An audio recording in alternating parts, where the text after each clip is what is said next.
é uma verdade absoluta. Essa apresentação ela foi montada com base na minha experiência, né, aqui no exterior, com base também na experiência do Júnior, que é a outra pessoa que divide o perfil do Instagram comigo, e também baseado em alguns guidelines que as universidades estrangeiras têm para aquelas pessoas que querem fazer pós-graduação, né, que querem entrar aqui no que eles chamam da graduate school, que é a pós-graduação. O Peçanha, né, ele falou no início que tem várias pessoas que estão aqui, né, assistindo essa apresentação hoje, que têm a vontade, têm o objetivo de fazer pós-graduação no exterior. Então, fiquem à vontade para poder fazer pergunta.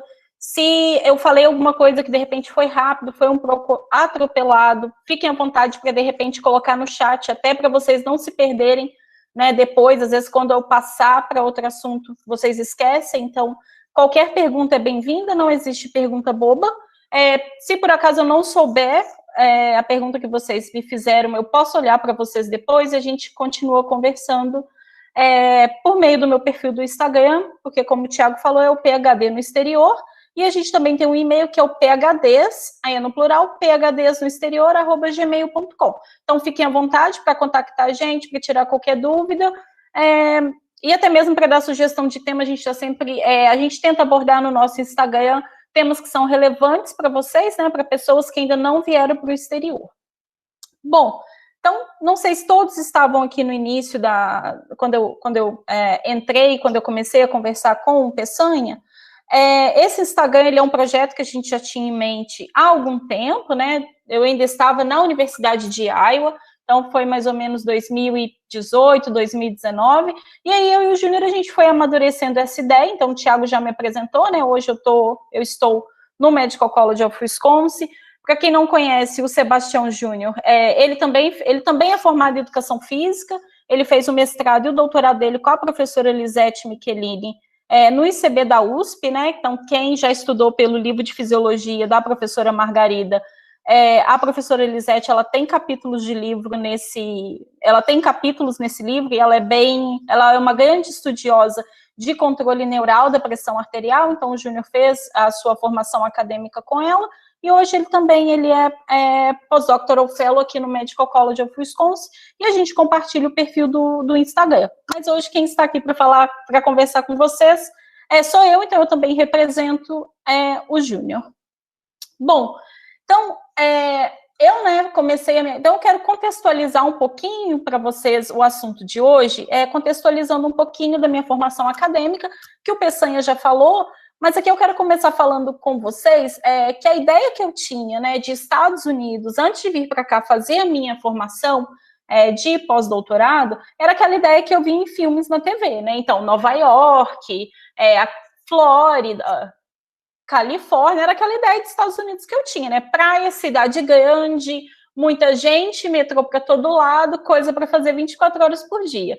E eu já tinha vindo nos Estados Unidos antes, mas eu tinha vindo para congresso, então é aquela coisa que você não conhece o país, você vai conhecer ali aquele entorno do congresso, ou se você for passear em alguma outra cidade, que é uma cidade turística, né?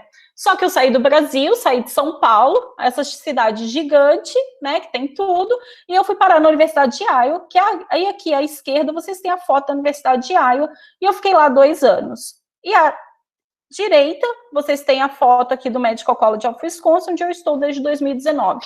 Se vocês olharem no horizonte das duas fotos, é um cenário completamente diferente do que eu tinha na minha cabeça, né? Que é um cenário onde está tudo verde em volta, né? E você não vê prédio, você vê meia dúzia de prédios, em geral você vê casa, e são cidades meio que elas estão isoladas, né? Elas estão longe das cidades grandes. Então, foi meio que um choque cultural que eu tive, né? Assim que eu cheguei, porque aquela ideia dos Estados Unidos que eu tinha do Brasil e que também muitos colegas meus tinham do Brasil, essa ideia ela caiu por terra. Então, só para localizar vocês, onde eu estou hoje, onde eu estou falando, aqui embaixo a gente tem um mapa dos Estados Unidos, e eu estou aqui no estado de Wisconsin, que é norte dos Estados Unidos, na verdade é meio oeste, e ele já faz quase fronteira com o Canadá, tá? Então, por que eu gosto de falar isso?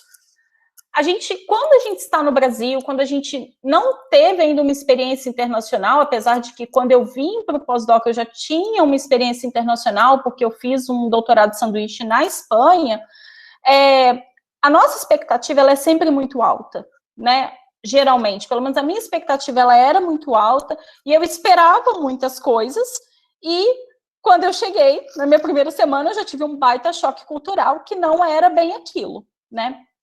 Que eu esperava, pelo menos em relação à vida, né, ao dia a dia, como seria o meu cotidiano. E por que eu gosto de falar isso?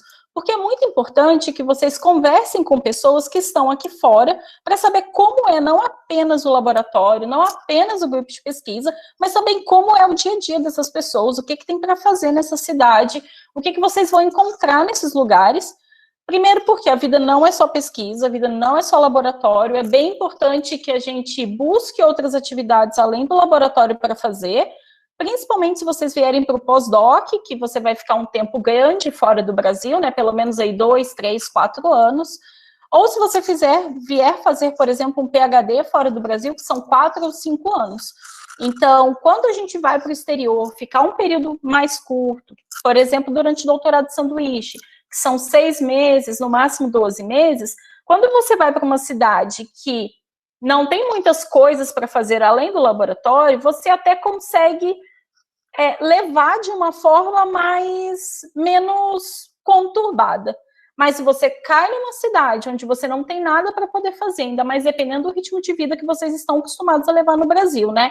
Em situações normais, né, gente? Agora a gente está em pandemia, mas em situações normais, é um fator que vocês precisam levar em consideração antes de escolher para qual universidade, para qual cidade vocês virão. Então, agora entrando propriamente, né, no assunto que a gente vai abordar hoje, se essa palestra fosse presencial, essa que era uma pergunta que eu queria fazer para vocês e ouvir de vocês, né? Então, quais os fatores que impedem vocês de fazer uma pós-graduação no exterior, né? E eu imagino que são vários fatores que impedem vocês de fazer uma pós-graduação no exterior, assim também porque quando eu ainda estava no Brasil, eu também tinha fatores, né? Eu tinha impedimentos que não me possibilitavam vir para o exterior, né? E quando a gente está conversando, principalmente com os nossos seguidores, perguntas que a gente recebe frequentemente são: eu não consigo ir para o exterior porque existem fatores que que me impedem, né, de conseguir esse objetivo. E geralmente 2 fatores são assim, os top of mind, assim, os que estão ali no topo da mente ali dos nossos seguidores ou das pessoas que eu converso. E esses 2 pontos, eles também estavam na minha cabeça quando eu ainda estava no Brasil e também estavam na cabeça do Júnior. Então, primeiro, eu coloquei aqui uma foto do Einstein. Por quê?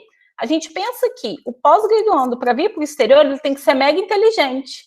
Ele pensa que o aluno que está aqui fora é muito mais capaz que ele, é muito mais inteligente que você, e ele pensa até que a pessoa para estar aqui fora ela tem que ser praticamente um gênio, né? Além disso, e aqui eu preciso, né, concordar com você, sem dinheiro a gente não faz nada, né? A gente não sai do lugar sem dinheiro. Para tudo a gente precisa de um auxílio financeiro, para tudo o dinheiro estar envolvido. Só que a gente tem na nossa cabeça, ou pelo menos eu tinha na minha cabeça quando eu ainda estava lá em Juiz de Fora, que para eu ir para o exterior estudar eu tinha que ser muito rica e que isso não seria possível, né? Porque eu sempre estudei em colégio público durante a minha vida, fiz uma universidade pública, e se meus pais tivessem que arcar a minha formação acadêmica no exterior, isso seria inviável. Só que quando eu me mudei para São Paulo, e aí eu fui fazer mestrado, doutorado, esses 2 paradigmas, digamos assim, eu comecei a mudar isso dentro da minha cabeça, né? E aí o que eu comecei a perceber? Você não precisa ser um gênio para estar aqui fora. O que, na verdade, você precisa é ser dedicado, né? Então, você vai para um laboratório, ou você vai para um grupo de pesquisa no exterior, muito provavelmente você vai encontrar situações adversas, você vai encontrar, por exemplo, experimentos ou tarefas que você vai ter que cumprir naquele grupo que você não sabe. Então, você vai precisar aprender, e para isso você vai precisar de ajuda no laboratório, né? Então, de uma cooperação dos membros do laboratório para que você aprenda. Alguém vai precisar né, demonstrar para você o que você precisa fazer, e você vai precisar se dedicar, né, dedicar esforço mental, dedicar o seu tempo para poder aprender aquilo que você precisa aprender. E rico, eu comecei a perceber que eu não precisava ser rica. Eu tenho amigos que falam que eu fiquei rica depois que eu vim para o exterior, eu não fiquei rica. Não dá para ficar rico vindo para o exterior fazendo pós-graduação, mas você consegue financiamento e é possível conseguir financiamento estrangeiro ainda no Brasil para você vir fazer sua pós-graduação do exterior. Eu não estou falando que é fácil, que o primeiro chefe do exterior que você vai escrever, que você vai conseguir uma bolsa, vocês provavelmente vão levar vários nãos, assim como eu levei. Eu acho que quando eu ainda estava no Brasil fazendo doutorado, eu levei uns 7, 8 nãos, fora todos os e-mails que eu escrevi, que nem resposta eu tinha, mas uma hora vai. Então, precisa de uma persistência, né, na hora de contactar possíveis orientadores no exterior, e também precisa, não diria que é uma sorte, mas você precisa encontrar o orientador que tem bolsa disponível naquele momento e que o perfil de pós-graduando ou de pós-doc que ele procura para o laboratório dele vai estar de acordo com o seu perfil profissional. Bom, mas então como que vocês vão conseguir, né, um grupo de pesquisa que vai financiar a pós-graduação de vocês? E aí não interessa se é um mestrado, se é o PhD pleno no exterior, se é até mesmo um doutorado de sanduíche, ou se é o pós-doc, como eu vim fazer com uma bolsa daqui de fora. A primeira coisa que a gente precisa ter em mente é o nosso networking. E aí, quando eu falo isso também para as pessoas, a gente tem aquela ideia que o network é uma coisa muito fora da nossa realidade, né? Principalmente quando nós somos alunos de pós-graduação. Só que isso não é totalmente verdade. Por quê? Quem é o networking de vocês, né? Quem é a rede de colaboração de vocês hoje? Então, o orientador ou orientadora de vocês no Brasil, os membros da banca de qualificação ou os membros da banca de defesa de vocês, professores do departamento que provavelmente fizeram uma parte da pós-graduação deles no exterior, ou que conhecem algum grupo no exterior que seja interessante, que vocês possam entrar em contato. E, além disso, colegas ou amigos de vocês que estão no exterior. Então, por exemplo, eu não tenho a mesma linha de pesquisa do Peçanha, né? Mas eu conheço pessoas aqui no exterior que têm a linha de pesquisa mais próxima dele. Se, por exemplo, eu souber de alguém que esteja procurando, por exemplo, por um pós-doc ou por alguém que esteja procurando por alguém, e esse alguém tem o perfil do Peçanha, eu posso falar, Peçanha, tem um grupo aqui, assim, assim, assado, com tais características, que estão procurando por pessoas, por pós-docs, por exemplo. Então, é muito importante que vocês saibam que o networking de vocês, ele é muito maior do que vocês podem imaginar, né? Ele não se limita àquele amigo de vocês que você vê todo dia, né? É uma rede de contatos. Então, por exemplo, eu e o PC, a gente se conhece desde a faculdade, desde 2005. Então, essa rede de colaboração de vocês, eu acredito que vocês também tenham, isso é muito importante. E principalmente por 2 motivos. O primeiro, é muito importante que vocês tenham referência do grupo de pesquisa antes de vocês aceitarem uma posição no laboratório. Existem grupos excelentes, existem grupos não tão excelentes. Então, é importante que vocês perguntem se alguém já foi para esse grupo de pesquisa, se eles conhecem como é o ritmo de trabalho, como é a produtividade, porque nem sempre vocês vão conseguir ver isso por meio dos artigos científicos, né? E eu costumo falar que na entrevista todo mundo é legal, tanto a gente quanto o PI, né? Quanto o pesquisador, o investigador principal que quer contratar a gente. Então, é sim importante ter esse feedback. E, além disso, quando os pesquisadores no Brasil, eles têm uma rede de contato internacional, quando aqui fora eles têm uma vaga, seja para pós-doc ou para qualquer outra posição, essa vaga ela precisa ser anunciada. Então, ela é anunciada em diversas plataformas, e uma das formas que eles anunciam essa vaga é enviando e-mail para toda a rede de colaboração deles no mundo todo. Então, pode ser que um membro da sua banca ou um professor do seu departamento receba vagas, né, recebo e-mails de pesquisadores que estão buscando por vaga, mas se você nunca falou para eles que você tem um interesse de ir para o exterior, vocês nunca vão saber que existem vagas ou não, tá? Então, é importante vocês fazerem mesmo uma lista, quem é o networking de vocês. O segundo ponto é, se vocês não conseguiram achar um grupo de pesquisa interessante para fazer pós-graduação no exterior por meio do networking, qual que é a literatura científica que vocês estudam, né? Então, qual que é a literatura científica que vocês leem, que vocês estudam? Quais são os grupos renomados na área de vocês? E aqui eu coloquei renomados entre aspas, porque é uma coisa meio subjetiva, pelo menos na minha cabeça. Mas qual que é aquele grupo de pesquisa que vocês leem e que vocês gostariam de trabalhar? Seja porque tem uma técnica interessante, ou porque trabalha com uma população específica, ou porque publica em determinados periódicos que vocês gostariam de publicar, e por aí vai, tá? Então, essa forma de encontrar um grupo de pesquisa por meio da literatura científica, ela é um pouco mais trabalhosa, mas se você quer pesquisar no exterior, não tem jeito, dá trabalho encontrar um grupo de pesquisa para poder trabalhar com eles. E aqui, o que seria o próximo passo? Você lê, por exemplo, 10 autores na sua área, você selecionou ali 1 ou 2 que você trabalharia, que você se vê trabalhando com aquela linha de pesquisa. Você pode enviar um e-mail para o chefe, né, desse grupo, e falar que você se interessou pela linha de pesquisa dele, se ele está procurando, por exemplo, por algum pós-doutorando, tá? Claro que não dessa forma como eu falei aqui, mas em resumo, a ideia central do e-mail seria essa. Eu quero frisar para vocês que vocês viram lá, né? A literatura científica que eu estudo é X, então tem ali 2 ou 3 pesquisadores que eu me interesso, mas será que esse pesquisador, ele está no momento da carreira dele, onde ele vai ter financiamento, onde ele vai ter tempo para orientar vocês? Então, por que eu gosto de falar isso? Porque, por exemplo, eu gosto de trabalhar com PIs, né, com investigadores principais, que eles vão ter um tempo para falar comigo se eu precisar, mas eu não tenho a necessidade de ter um PI do meu lado o tempo todo na bancada comigo. Se você, por exemplo, um aluno de mestrado, talvez você precise de um PI que ele precisa estar mais próximo de você por conta da fase de formação que você se encontra, tá? Então, como que vocês vão saber qual que é a fase que aquele... Agora, se para você tanto faz ter um PI que não tem tempo, ou ter um PI que tem tempo, os dois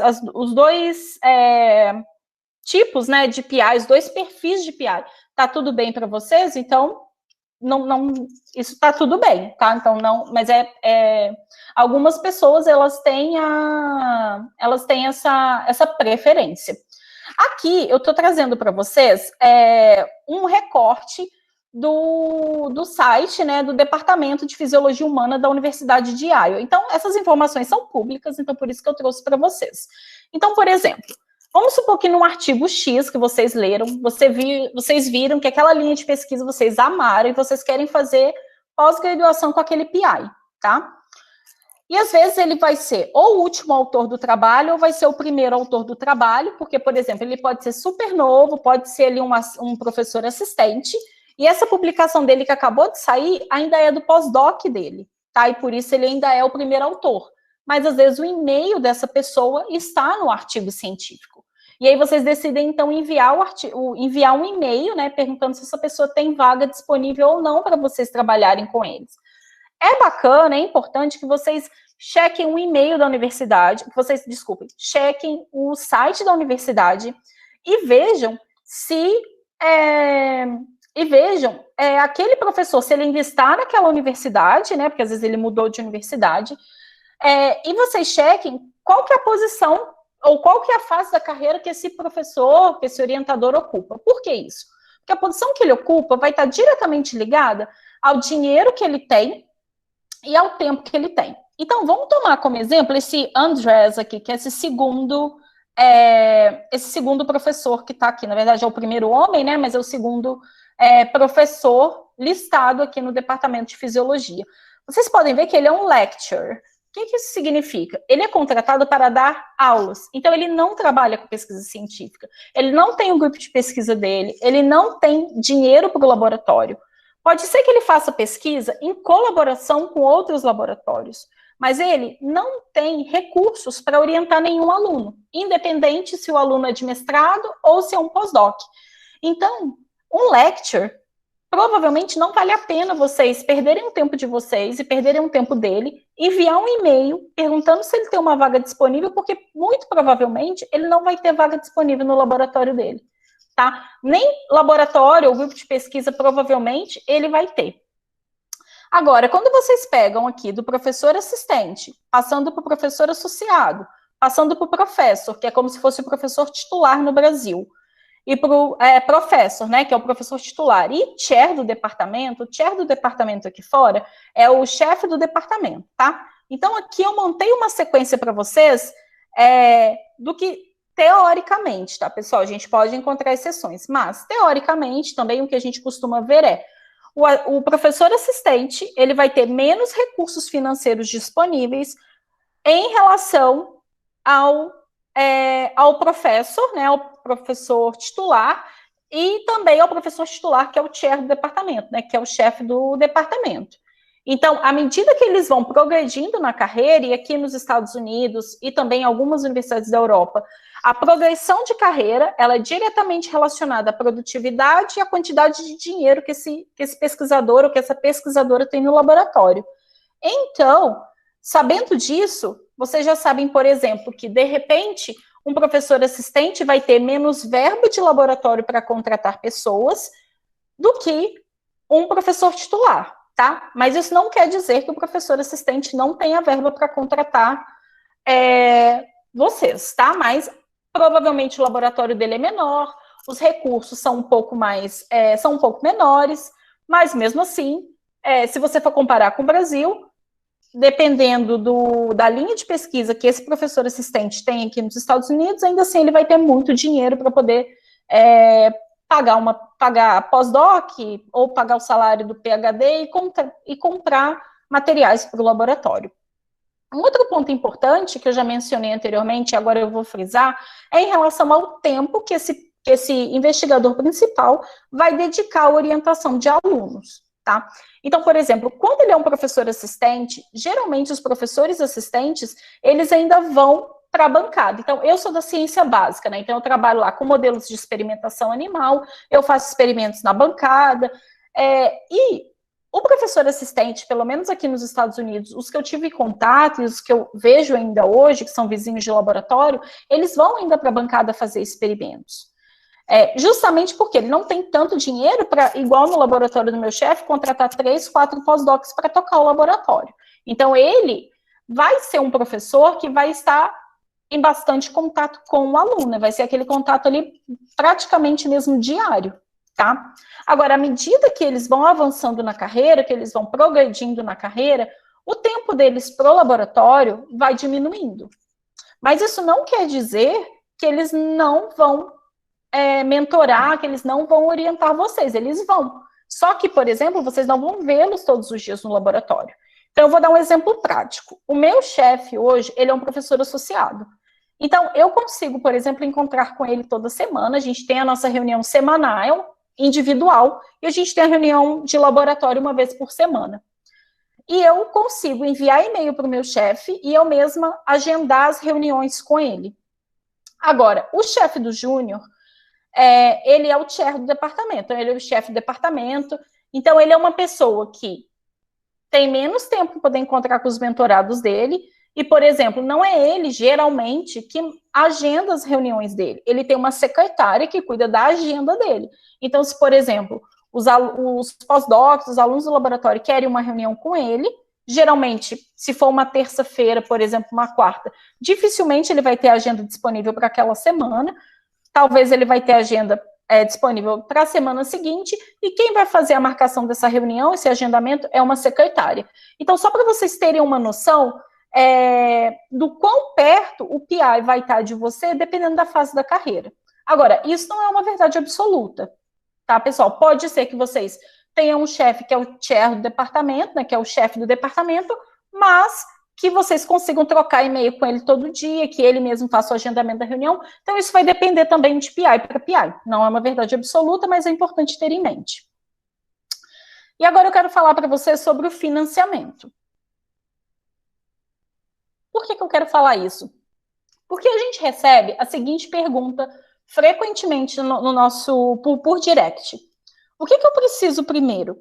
Eu preciso encontrar um laboratório e ver se esse laboratório tem dinheiro para me bancar, né, para pagar minha bolsa, ou eu preciso arrumar uma bolsa no Brasil, e aí pensando que é o doutorado pleno e que é o pós-doc pleno no exterior, tá? Não é o sanduíche.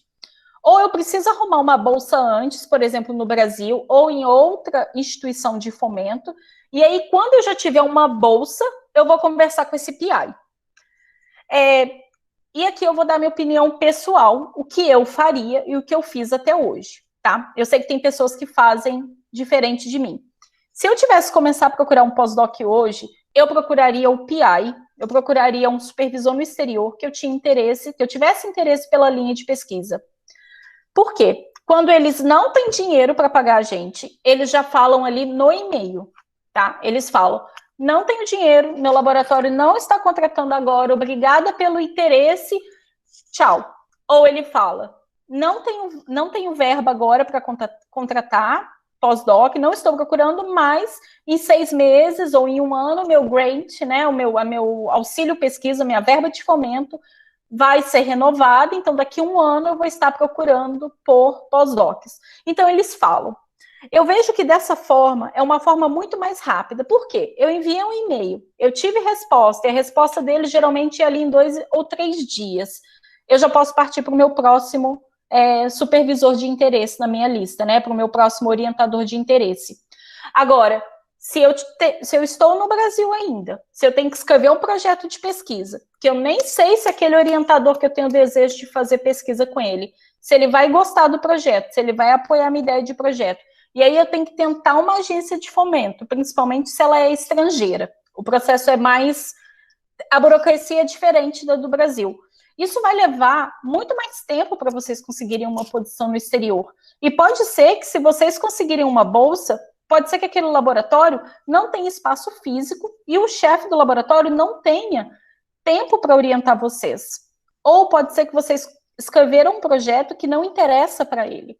Então, é melhor eu vejo, né, que é mais rápido vocês enviarem e-mail para o orientador, ver se eles têm interesse, se eles estão contratando alguém, e aí vocês começam a conversar se vai haver a possibilidade dele pagar vocês, se vocês vão pedir uma bolsa para financiar a pós-graduação, né, de vocês juntos, se ele vai te dar suporte para escrever aquele projeto ou não. Se ele não te der suporte nenhum, parte para o próximo laboratório. Por que eu estou falando isso? E aí, uma outra forma de saber isso, além do e-mail, eu vou dar um exemplo mais prático para vocês. Existem laboratórios que vão pedir que você tenha um financiamento para que vocês possam estar naquele grupo. E aí um exemplo disso é um laboratório que eu, antes de vir para o exterior fazer o meu pós-doc, era um laboratório que na minha mente eu cogitava fazer pós-graduação nesse laboratório. Então, esse laboratório aqui... Essa informação eu tirei tem mais ou menos uns 3 dias, né, do site deles. E quando vocês olham aqui, eu não sei se vocês conseguem enxergar o meu mouse, aqui para Postdoctoral Fellows, o que eles falam aqui embaixo? Que, nesse momento, o laboratório não está procurando por pós-docs, mas que aplicações são bem-vindas se existirem, né, pós-docs ou cientistas que já têm o funding, ou seja, que já têm a bolsa. Então, se eu quisesse trabalhar nesse grupo, eu teria que ter uma bolsa já aprovada no meu nome, e aí eles me receberiam, porque eles não teriam que gastar dinheiro, né, para pagar o meu salário.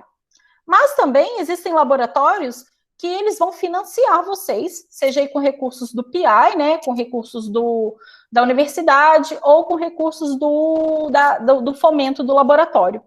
E um exemplo é o laboratório do chefe do Júnior. Então, o chefe dele é o Kurt Sigma, e ele vive postando no Twitter, e aqui ele fala que o laboratório dele, no Medical College, sempre está procurando por pós-docs motivados que querem trabalhar com a parte de vascular ou com a parte de sistema nervoso central, envolvidos na regulação da pressão arterial.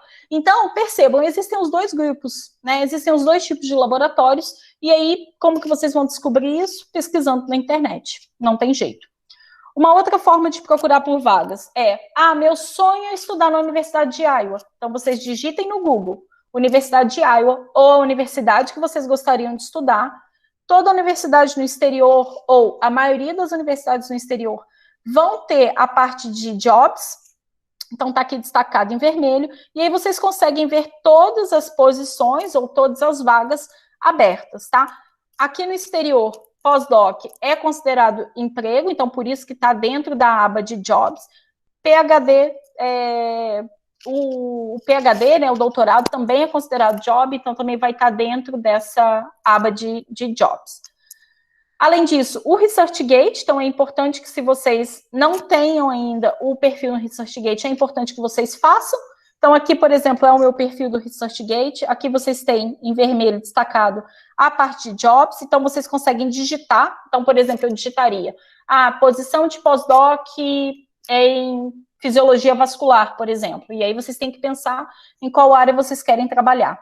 Quando vocês fizerem o cadastro no ResearchGate, vocês vão conseguir colocar também quais são as habilidades de vocês. Então, quando eu preenchi lá todas as minhas habilidades, toda a parte da minha linha de pesquisa que eu atuava, o que o ResearchGate faz? Ele já filtra vagas que vão combinar com as suas skills, né, que estão de acordo com as suas habilidades. Então, ele já filtra aqui. Então, por exemplo, aqui à direita, são vagas que estão de acordo com o meu perfil, que o ResearchGate também vai sugerir para vocês. Além disso, o LinkedIn, então também tem a aba aqui onde vocês podem digitar e procurar por posições. Então, aqui da data que eu procurei por posições de pós-doc nos Estados Unidos, em Harvard, e vieram 33 posições no dia que eu pesquisei. Sites de sociedades científicas também é uma outra forma de procurar. Então, qual que é a sociedade científica da área que vocês estudam, que vocês trabalham? Então, a sociedade que eu trabalho é a Sociedade de Programação Fetal, então também já olhei na parte de jobs da Sociedade de Programação Fetal, da Sociedade Internacional, e agora também eu trabalho com o Sistema Nervoso Central aqui fora, então também já olhei na Sociedade de Neurociências, né, Internacional. Eles também vão ter aqui diversas ofertas de vagas, e aí seja para pós-doc, para pesquisador associado, para mestrando, para doutorando, então tem vagas para diversas etapas da carreira. Sites específicos, esse slide, para quem está buscando pós-doc no exterior, é um slide chave, porque são sites, são plataformas específicos para vagas. Então, vocês têm, por exemplo, o academics.com, o Science e o Nature Careers, e os dois últimos que é específico para pós-doc. Então, Postdoc Jobs ou Find a Postdoc, lá vocês vão encontrar vagas já ofertadas para pós-doc. E aí eu já estou quase finalizando. É importante que, antes de procurar, vocês procurem com os termos certos, né, com os termos corretos, então vocês não vão conseguir encontrar vagas. Então, por exemplo, quem quer fazer doutorado fora do Brasil e está procurando por bolsa, vocês precisam procurar, por exemplo, por Graduate Assistantship. É o nome da bolsa que, quando você chega para poder trabalhar, né, no seu doutorado, geralmente é a bolsa que é mais comumente ofertada, e ela é ofertada via departamento da universidade. Para doutorado sanduíche, existem algumas agências de fomento para o Doc Sanduíche, então, por exemplo, como a Fulbright, e aí vocês precisam usar o termo de busca Internship for Doctoral Students, e para pós-doc e para pós-doutorado, o termo mais comumente utilizado é o Postdoc Positions ou Postdoc Position no singular. Eu vou encerrando por aqui.